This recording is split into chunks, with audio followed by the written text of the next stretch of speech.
Computer. Hello, hello, hello. Hola, hola, hola. Welcome to season 4. That's right, season 4 of This Is Your Spotlight. With who? Your host, me, the lovely Eurydice Roman. As you can see, shameless plug on the t-shirt. So this show's been running since when? 2021. That's right. And today's guest is somebody who is super conscious, ready to activate the masses at some point. I'm kind of scared of him just a little bit. No, I'm kidding. It's a joke, it's a joke. From his podcast called Just Words, and he's also a civic engagement person, Mr. Ron Kain. Welcome to the show. What's going on, my love? Thank you very much for having me. Yes. So we can start with the podcasting aspect. You've had your podcast for how long? It's been a mix because, I mean, what is time, right? I started at one point, fell off, wasn't consistent, then picked it up again, fell off, wasn't consistent.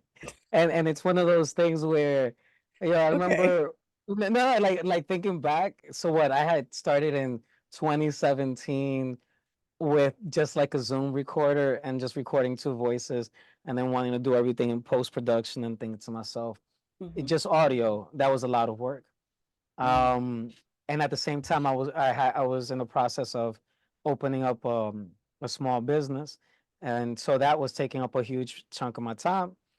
But within the small business, I also wanted to incorporate podcasting and all these things. So I started again, like in 2018, and um but by then 2018, 2019, podcast moved on to like video, and it became way more than just people talking on a mic. And I think it's now like full-blown production television shows, right? That's my outlook on it. Yes. So I would say 2022, and like, look, within that short amount of time period, I've covered over so many years. What? So it's 18, 19, 20, 5 years in that span, right? Where I was pretty much dead air or wasn't doing anything to that respect. From there, I would say in 22, what? We're in 24. Those are like these last 2 years, I've been a bit more consistent, and this would be the third year for me, really. So that's why I'm looking at it in that respect. Because if I were to say, oh shit, I've had it since 2017, that doesn't make logical sense in regards to It's like, being don't lie, son, consistent. don't lie. Yeah, no, but like but on the rarest of occasion that I have someone say, "Oh shit, I see your first episode is before Trump's at first administration, right?" I'm like, "Yo, that's crazy." Exactly. He said Yeah, before but you Trump's know what I'm first saying? administration. Oh dear God, no. Oh, you took me And back. It so hurts. It's terrible. Oh, I'm sorry. Go ahead.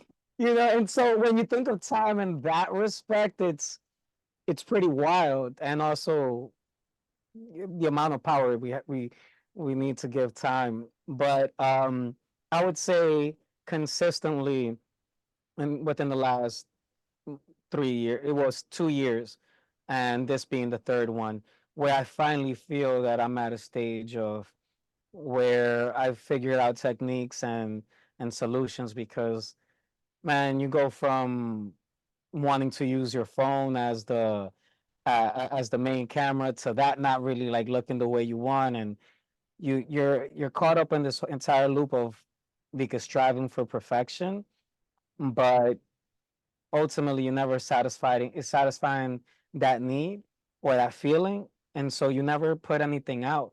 And so I've kind of moved away from that idea and that whole process, where now it's about more being fulfilled, knowing that there's always going to be an evolutionary stage and there's always going to be more room for growth. And that's kind of where I'm at psychologically, emotionally, where now I'm accepting the fact, like, I just rather put stuff out rather than waiting for it to be perfect kind of stuff. So to answer your question, which I went off on a complete tangent, so No, my no, no, no. But apologies. that's the thing. See, I would everybody that's say doing media 2 years. now, and that you have some kind of consistency now, it's been a long journey. It hasn't been easy. You know what I mean? Like the pandemic, I think we were kind of in a backwards place as the world was running before the pandemic. And once the pandemic hit, some people got inspired to do a lot. And then some people were like, I need to decompress. What I'm trying to process. Like, what is going on? What am I like doing? You know?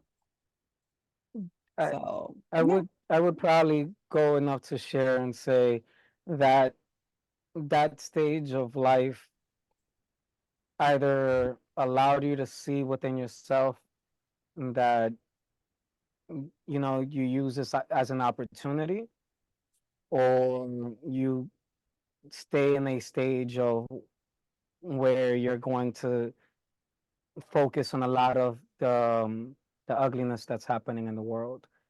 Yes. And You know, you there know is a and lot so, of ugliness happening. I'm not gonna lie. It's very hard to like be a horse of blinders. Like you want to ignore it, but it's just like, I mean, just as much, I like to view life on spectrums. So mhm. if there is a lot of ugliness, then there's a lot of beauty to be found. And it's within our responsibility and our prerogative to make sure that we go out there and seek that as well, because the ugliness will. Yeah, it's not gonna lie. Hold on one second. Give me 1 second. So, we were talking about how the pandemic inspired people to do things, and sometimes, like you said, you had your breaks in between, and it's been like a 6 year love affair of what you've been doing with the podcast thus far. Now, when did the civic engagement work that you're doing come into play? Actually, that started coming into play during the pandemic. Okay. Um, because as I mean, specifically here in Washington Heights, Hmm.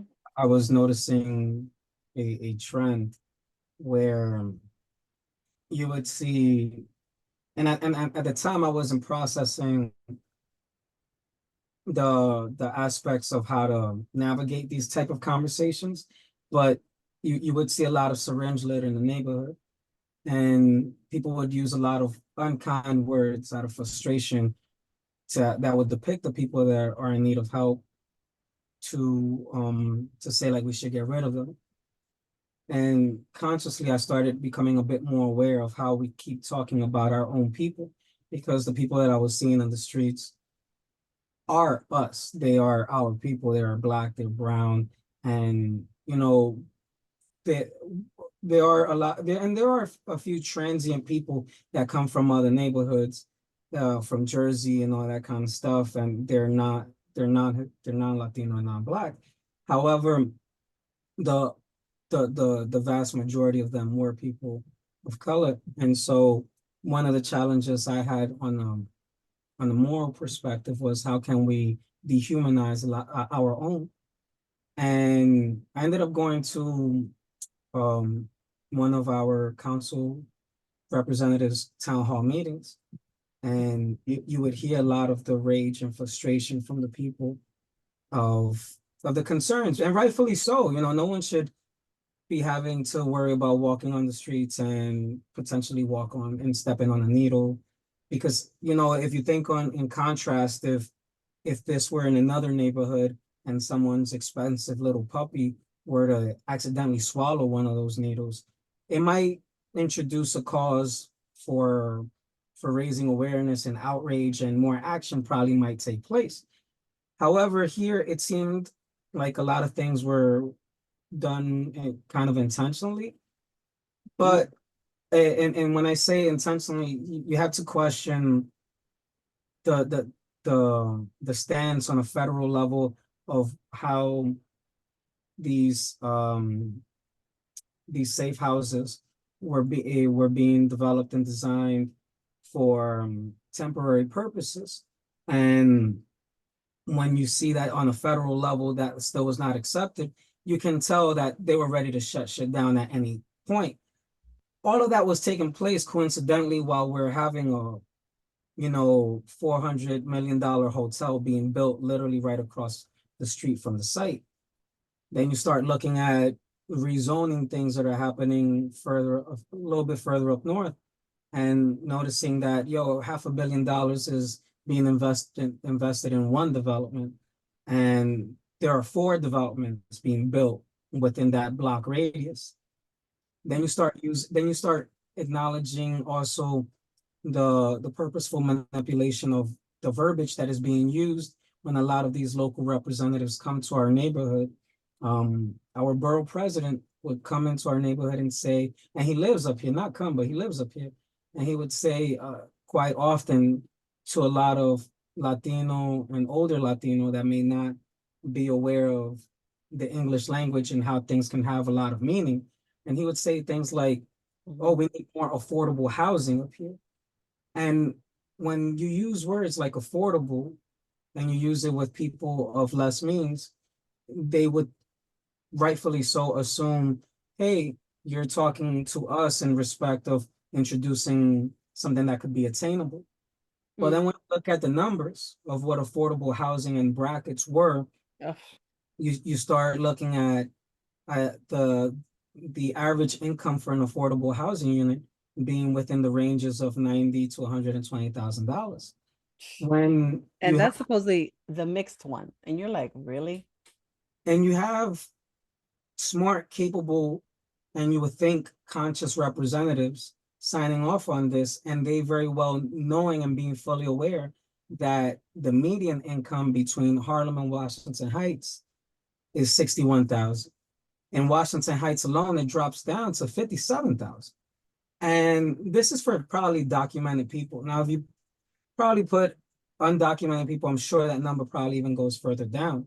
But the fact being that that's 30K out of range for someone to even qualify, let alone be able to actually afford shelter. So basic fundamental needs of proper shelter, food, education. And you start seeing that, I mean, for me at least, I started identifying a lot of these trends taking place in our neighborhood where specifically during the pandemic, resources were being taken away. The cops, the interaction with our people downtown, they were handing out masks. Up here, dudes were going to bodegas and they were getting smacked for not having a mask by law enforcement. Oh my God, I remember that. That was a scary time. And so the signage and everything, and you see the contrast. But yet the thing is that in our neighborhood, the reality remained that the laws of physics didn't allow for 6 feet separation. You can't, because let's be real, in the bodega, you get 6 feet separation. In an apartment building, 6 feet separation. The fact that a lot of the people in our neighborhood were employed by part-time gigs, they didn't have the time, they didn't have the luxury of saying like, yo, I could take the time off. They were out and about, so our neighborhood didn't sleep. Our neighborhood forever remained active. And so when you see that our people were, and specifically our people in our neighborhoods were being ignored, sanitation wasn't coming up, there weren't enough trash cans, and it's like, yo, hold up.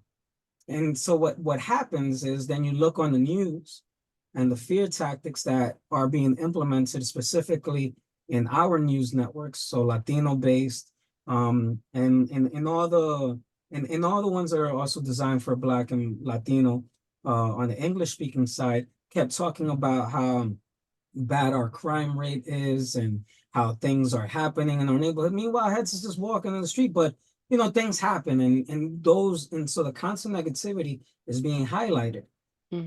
And then you go and you have a regular conversation with a family member, and the first thing they'll say is, "Ay, mira, esto se jodió," and it's like, are we not allowing ourselves to identify that this is being intentionally done to say, "Hey, we should leave"?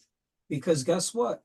If you've been a lifer in this neighborhood, you probably have a really good deal on rent, especially if the average rent in Manhattan is like close to 4,500, 5K. And, if you've been here 30 years or more, you probably have a really good deal on rent. That in itself is worth more than what a lot of people have equity wise. But it would behoove the landlord or developments for you to leave because they would rather have a new tenant so they can charge what they consider fair market value. I So know, and you see that is very disparaging and very disheartening because then you create unnecessary conflict amongst the tenants.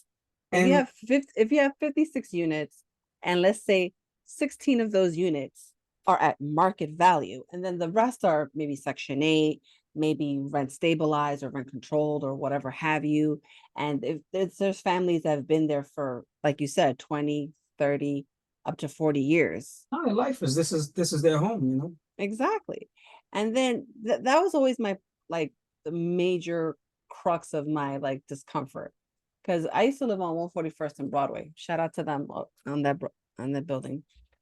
And that started, and I was just like, oh my God. It started for me, I think the whole battle for housing started from, I'm sorry to say this, when the Twin Towers went down.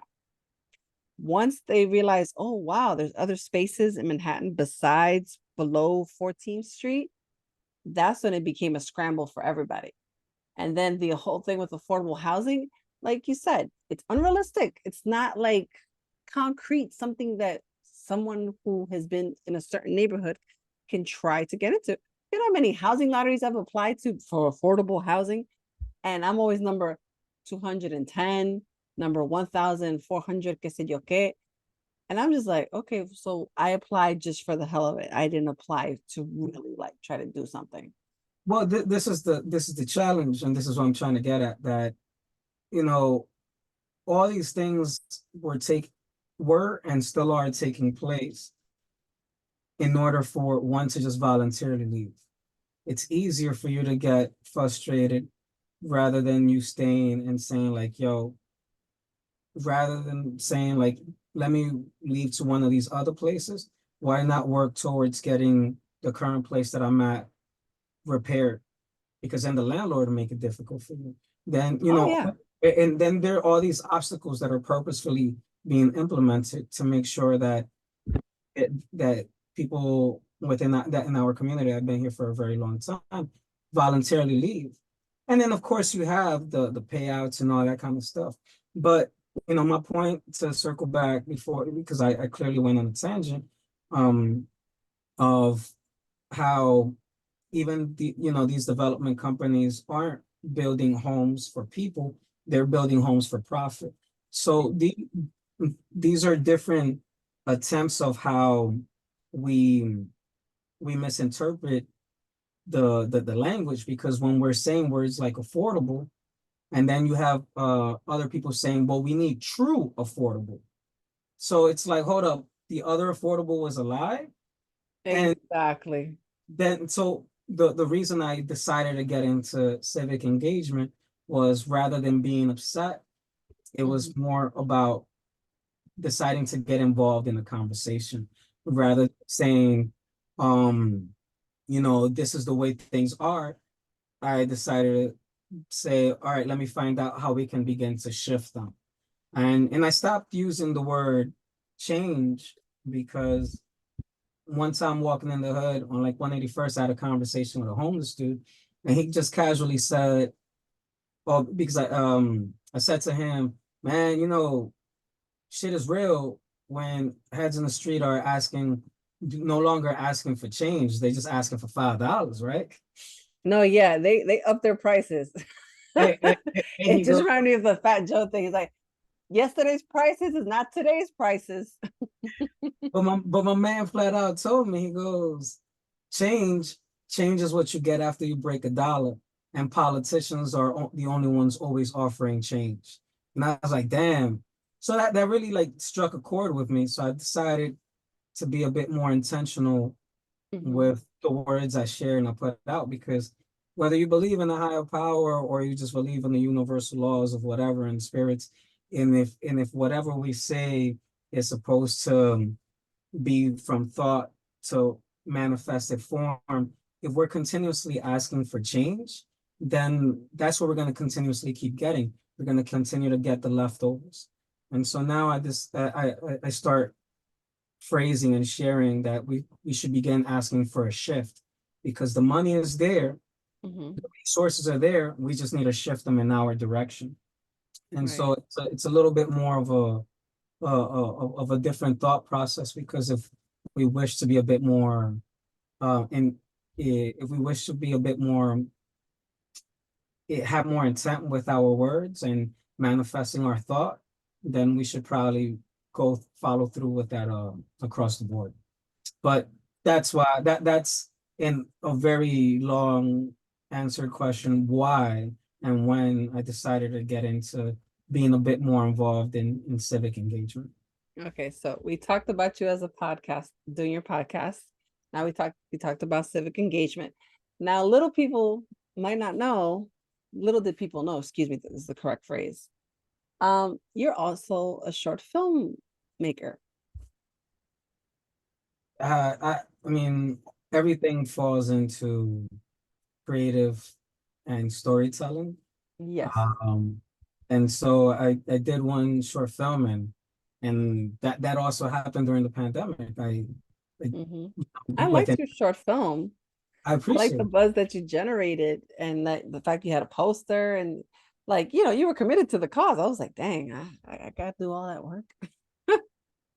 And it's still not done. I mean, the cause and the effort is still never finished because Mhm. I'm still working towards raising awareness for it. I mean, it just because we did the Dominican Film Festival, and shout out to them for allowing us to showcase our film in their Yeah. festival, not only here in the United States, but also in Dominican Republic.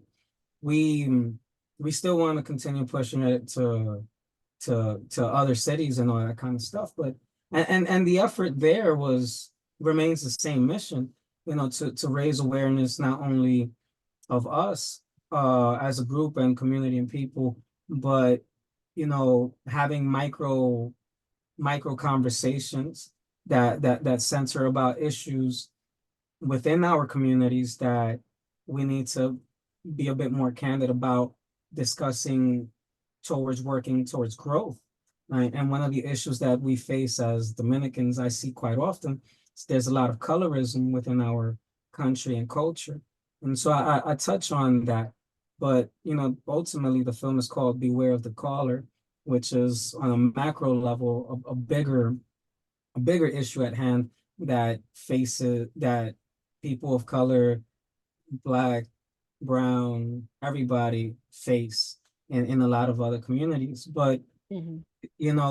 when it comes to any type of art form that I wish to touch on, I wish for there to be some sort of um intent behind raising a bit of awareness to being a bit more loving and and shifting the conversation of everything that isn't loving that we should work towards building and growing and evolving towards loving, Mm. whether it's self-love, whether it's love for others, whether it's it's the evolutionary growth process, all of it, loving the difficult times and knowing that things aren't forever, that things will potentially evolve and grow and shift for the better and working towards that. And so whether it's the podcast, from calling it just words, nobody cares. It's the ironic statement behind it. It's that, we get we're perpetually always put in a box of that black and brown only do negative things. But yet when we come together and we have meaningful conversations that are happening at all times, they get ignored. And that's why I'm like, oh, just words, nobody cares. Because when we are doing great and beautiful and positive things, that doesn't matter.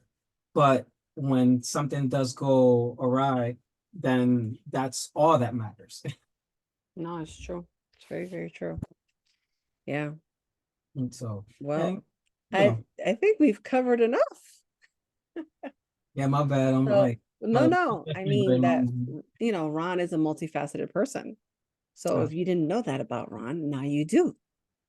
He has a podcast, he does civic engagement, and he also has also done a short film called Beware of the Caller. Anything else you want to throw in there? Uh, I guess that would be all for now. There's always There's and always more tomorrow and no, the day yeah, after. there's always more ambitions, and there's always Yeah. more people to grow with and do more beautiful things. No, facts, facts, facts. And I So I'd thank you like to very say much for thank you for taking your the time. I appreciate this interview. time. And Thank you. it was very hard to schedule, by the way. He's a busy bee. Just in case everybody doesn't believe, he's a very busy bee. He does a lot. What Uh, he doesn't do is stay still. I wanted to Just make like I sure don't stay still either. So we're both guilty on that front. I wanted to make sure that the the time I could set aside for us wouldn't be interrupted by any means. So I wanted to give you my full and complete attention. And I No, appreciate of it. Thank course, you of for course. following. Yeah. No, but I thank you for this interview and I appreciate it. And yeah. And hold on one second. Let me just